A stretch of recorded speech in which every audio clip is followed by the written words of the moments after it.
Oi, oi, tudo bom com vocês? Hoje, 24 de novembro de 2024,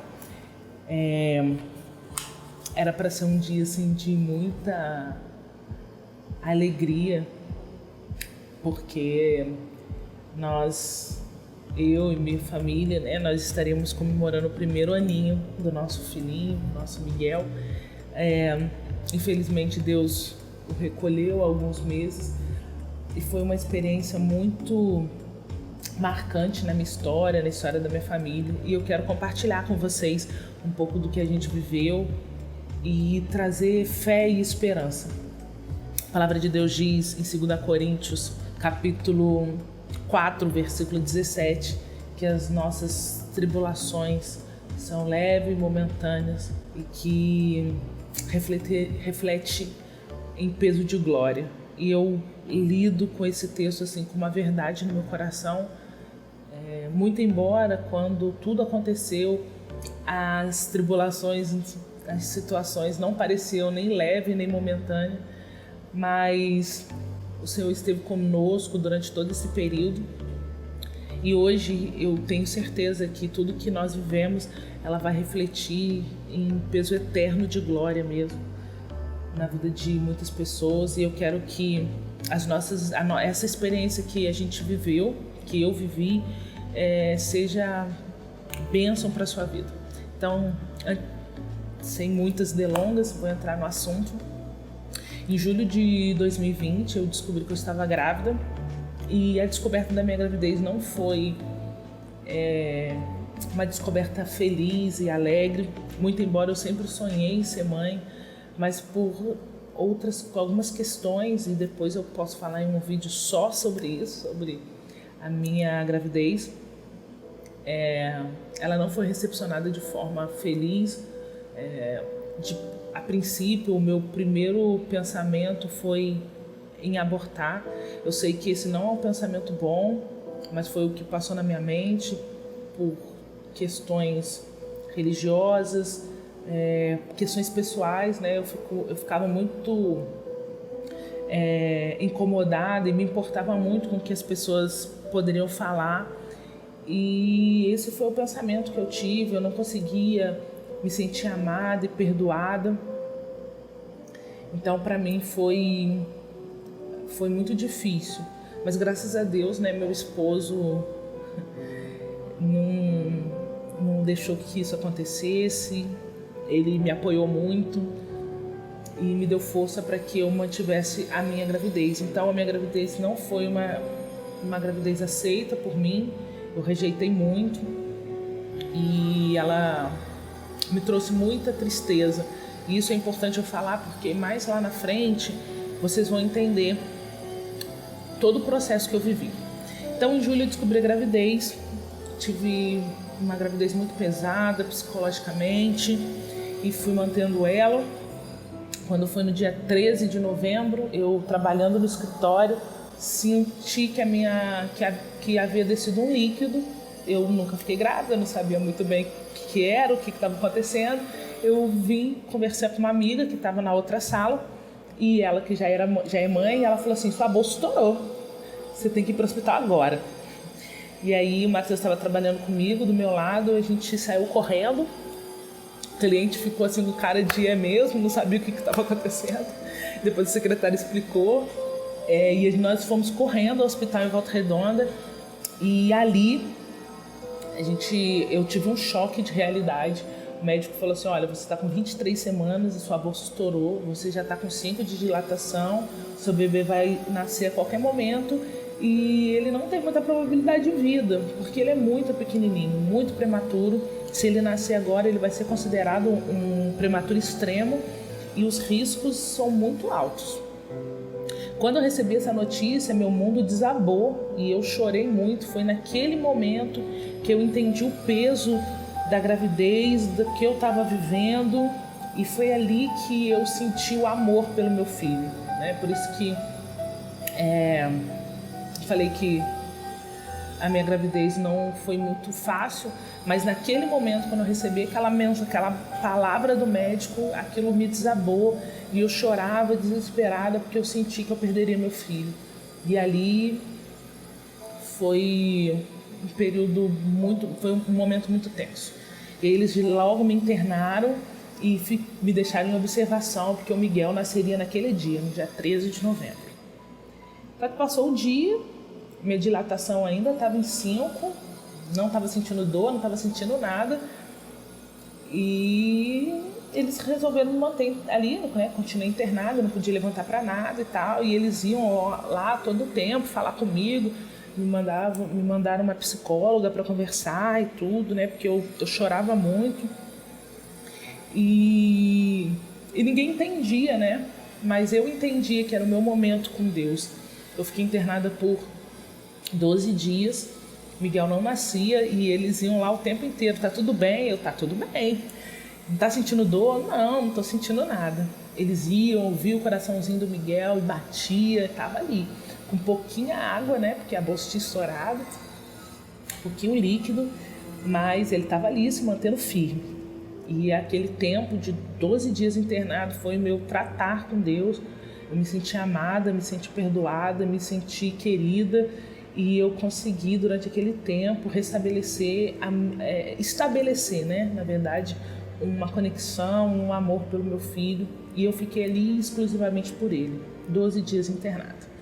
No dia 23 de novembro, eu estava muito cansada. Nos 12 dias, né, que eu fiquei internada, minha mãe não podia ficar comigo por conta da idade, do Covid. Então, eu tive amigas que intercalavam com o Matheus para ficar comigo, minha sogra, minha cunhada. Então, me senti bem cuidada, né? E eu sou muito grata por todas que me acompanharam ali naquele tempo. No dia 23, o Matheus chegou no hospital, ficou comigo e eu falei para ele, eu tô muito cansada e eu quero dormir. Então, você pode ir embora? Ele foi embora. Por volta de meia-noite, comecei a sentir muitas dores, cólica. E eu falei, tô com cólica. E eu tentei dormir, não conseguia dormir. Quando foi umas 4 horas da manhã, eu vi que não ia dar para segurar a cólica. Falei com a enfermeira falou assim, vou chamar a médica. Quando a médica chegou e falou assim, olha, você tá com a dilatação pro Miguel nascer, pro seu bebezinho nascer, né? E aí eu falei, meu Deus do céu. E foi aquela correria ali com o Matheus não atendia. Minha mãe não atendia, eu liguei pro meu pai e falei, pai, vai lá em casa, chama o Matheus, porque o Miguel vai nascer. Aí, nesse meio tempo, minha cunhada conseguiu falar com ele e ele chegou lá correndo no hospital. E no dia 24 de novembro de 2020, às 5h08 da manhã, o Miguelzinho nasce, chorando, cara, com 790 gramas, tão pequenininho. E quando ele nasceu, eu falei assim, doutora, ele é completinho, tem mão, tem pé. Aí ela, peraí, deixa eu ver. E ela viu, não, ele é muito perfeitinho, tudo certinho. Quando ela pega ele assim, entrega para outra médica para entubar, né? O Matheus chega desesperado e eu vejo todo o procedimento, né, para entubar ele, o Matheus acompanhando. E aí o Matheus vai com ele até a UTI. E aí, horas depois, a médica nos chama e a gente tem a primeira reunião com a médica e ela fala, olha, a caminhada vai ser difícil, mas eu tenho fé que a gente vai conseguir. O Miguel ficou um bom tempo, né, na barriga, sem a proteção da bolsa, então ele está com nível alto de infecção, mas a gente vai trabalhar para isso e vamos ver, vamos torcer, vamos orar para tudo dar certo. E a gente ficou com aquela esperança e tal, e aí o Miguel começa a primeira luta, que era vencer essa infecção. Ele vence a primeira infecção, que era a infecção por vírus, por bactéria. Era infecção por vírus, e aí ele começa a desenvolver bem e tal. Depois que a infecção caiu mesmo, né, mês de dezembro, a infecção caiu, eles já iniciam, né, o procedimento para receber alimentação por leite. E aí quando o Miguel começa essa fase de se alimentar por leite, eles percebem que ele começa a rejeitar, a barriguinha dele começa a inchar. E aí veio a suspeita de uma doença chamada enterocolite necrosante. O intestino do Miguel era muito prematuro, não estava 100% desenvolvido. e as células do intestino começam a morrer, né? Eu não sei muito bem o termo técnico, mas enfim. Essa foi a primeira suspeita e a nossa médica da rotina, né, que ficava com ele lá todos os dias, falou, olha, a gente não acredita que seja isso. Beleza. Muito embora a médica de plantão falou que era isso, né, que estavam suspeitando disso. Quando foi em janeiro, eles perceberam que ele não recebia alimentação, então decidiram por operar para ver o que estava acontecendo. E aí eles perceberam que havia faltava um pedaço, né, que ligava o intestino dele, por isso que ele não conseguia desenvolver e receber alimentação. Então o leitinho entrava, a barriguinha inchava e ele vomitava aquele leite. Esse era o problema. Operamos em janeiro, ele saiu e quando ele operou era como se meu coração parasse, parado. No período da cirurgia ele operou, ficou por volta de umas 2 horas ou 3, não me lembro bem, mas ele operou e quando ele voltou a médica, eu fiquei na frente da sala de cirurgia e a médica quando acabou a cirurgia, né, ela olhou pra mim e falou assim, quem que é a mãe do bebê? Aí eu já fiquei assustada, né? Aí ela falou assim, nossa, que gracinha ele. Logo que a gente finalizou a cirurgia, ele já abriu o olhinho assim como se nada tivesse acontecido. E aquilo acalmou meu coração, Miguel tinha vencido a cirurgia. E agora a gente tinha que passar pelo pós-cirúrgico, ele passou muito bem e logo depois, né, do pós-cirúrgico a gente começou a iniciar a alimentação e Miguel começou a receber bem o leitinho, mas em fevereiro, no iniciozinho de fevereiro, Miguel começou a ficar fraquinho de novo e aí descobriram uma nova infecção, agora uma infecção por fungos. Essa foi uma infecção muito tensa e difícil.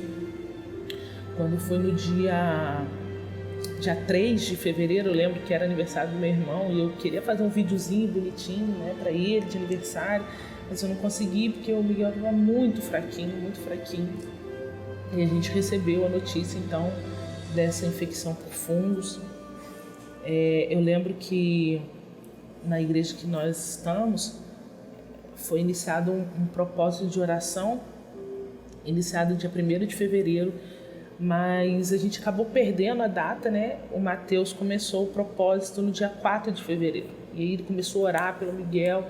Quando eu recebi a notícia de uma nova infecção, eu fiquei totalmente sem força, eu não conseguia orar, não conseguia nada, mas foi um momento que o Mateus sustentou a gente em oração e ele fez um propósito diante de Deus e Deus começou a se manifestar de forma linda. No dia 10 de fevereiro, 6 dias depois do início do propósito que Mateus fez, o Miguel começou a melhorar e eu lembro que uns dias antes a médica ainda falou, olha, essa vai ser a nossa última medicação, eu não tenho outro remédio para tentar combater essa infecção. Então a gente vai medicar ele e a gente precisa de um resultado em 24 horas.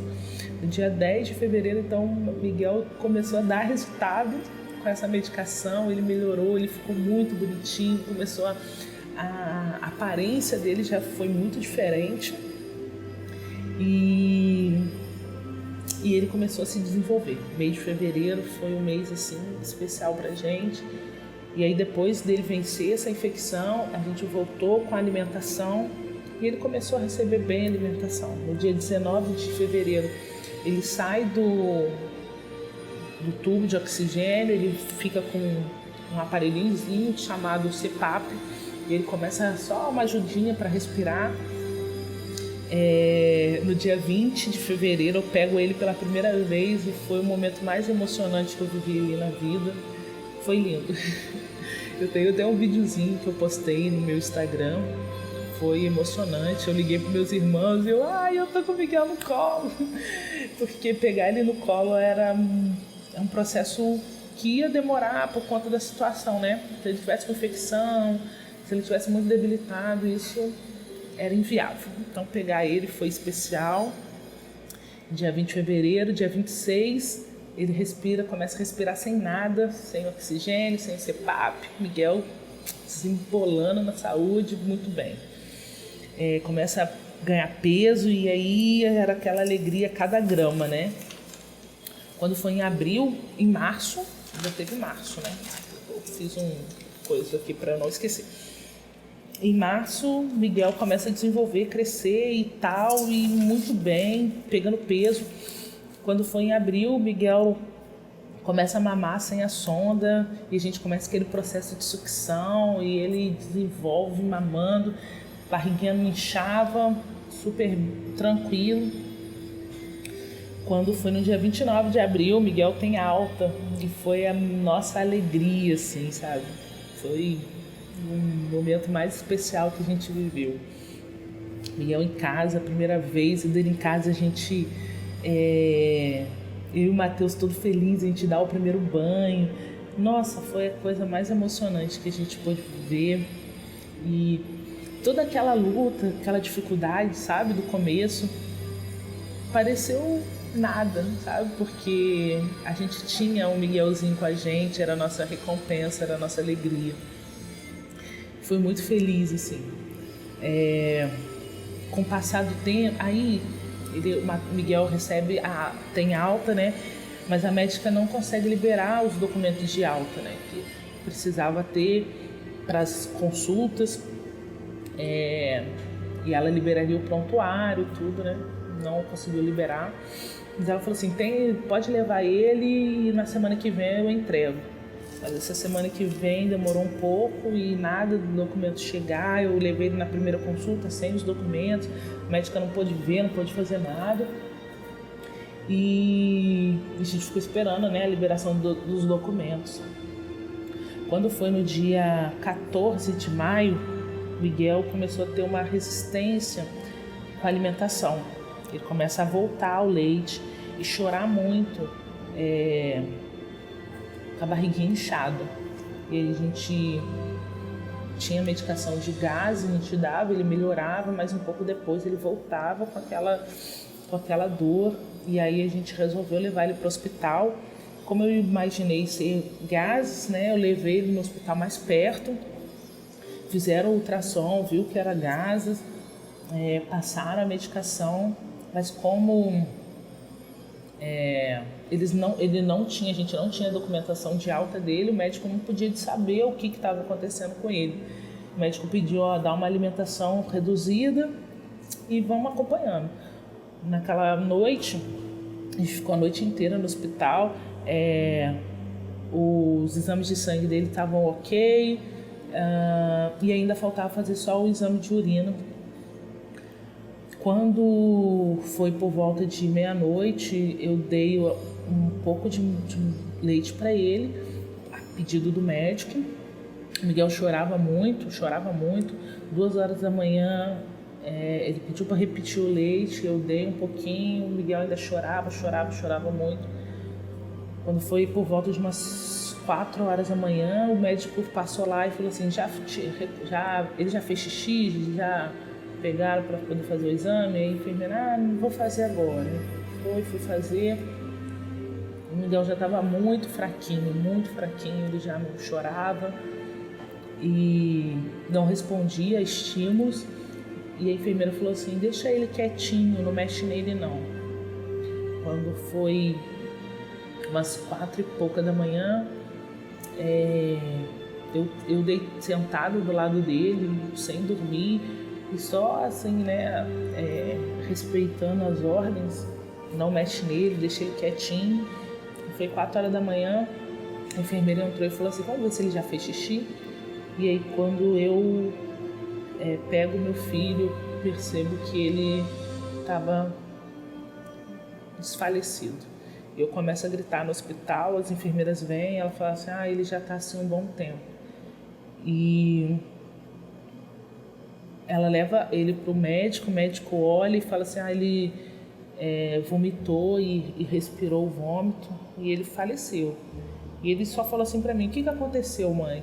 Eu não sabia explicar, essa foi a pior fase, né, o pior momento, assim, porque quando acontece uma situação dessa, você quer a explicação, né? mas ele queria que eu explicasse como se eu tivesse que dar alguma satisfação pelo que aconteceu, como se eu fosse culpado.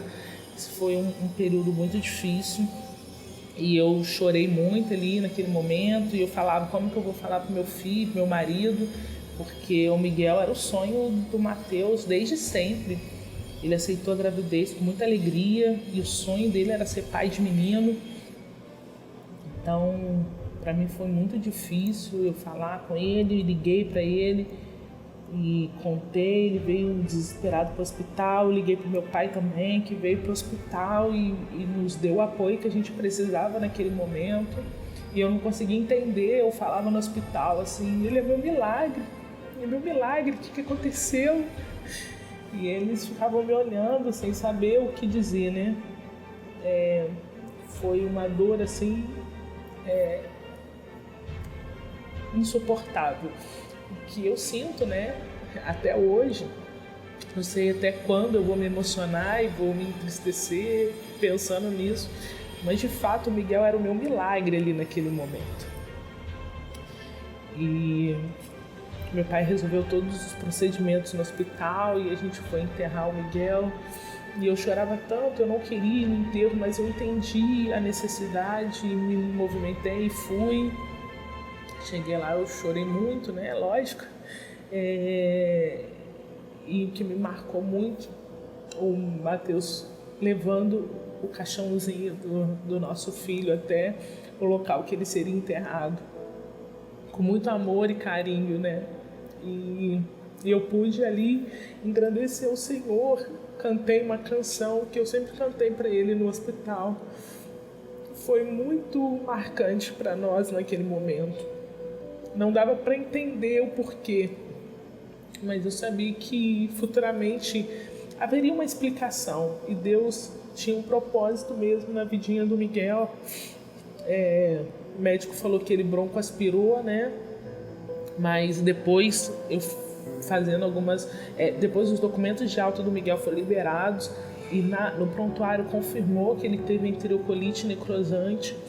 E depois conversando com outra mãe que viveu a mesma coisa, ela falou assim, olha, meu bebê teve isso internado e ele teve novamente depois que ele teve alta e ele chegou a falecer também em relação com essa doença. Ela não é vencida 100% assim, né? Ela precisa de tratamento e uma das coisas que precisa acontecer quando há a crise, né, da enterocolite, há a evidência, é suspender a alimentação. A gente não conseguiu ter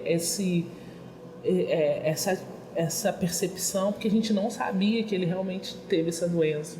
A gente ficou sabendo depois que ele já tinha vindo a falecer. Mas Deus tinha propósitozinho, né, na vida dele. E eu creio que um dos propósitos é fazer com que você entenda que Deus tem a palavra final, que Ele não perde o controle, que Ele é fiel e Ele continua nos amando, mesmo quando o resultado final de uma situação não é da forma que nós queremos. Então, eu gostaria muito de hoje estar comemorando 1 aninho do meu filho, com ele no colo, mas Deus sabe de todas as coisas. E sei que Ele é um anjinho lindo e Ele é a minha melhor memória, a minha alegria. Eu choro, me entristeço ainda pela vida do meu filho, mas eu sei que a história dele foi linda e talvez você que é mãe esteja passando pela mesma situação que eu passei. Quero te dizer que Deus continua te amando, que Deus continua cuidando de você e que coisas lindas ainda vão acontecer na sua vida, como vai acontecer na minha também, tá? Um beijo pra vocês, que esse vídeo edifique o coração de cada um. Beijo.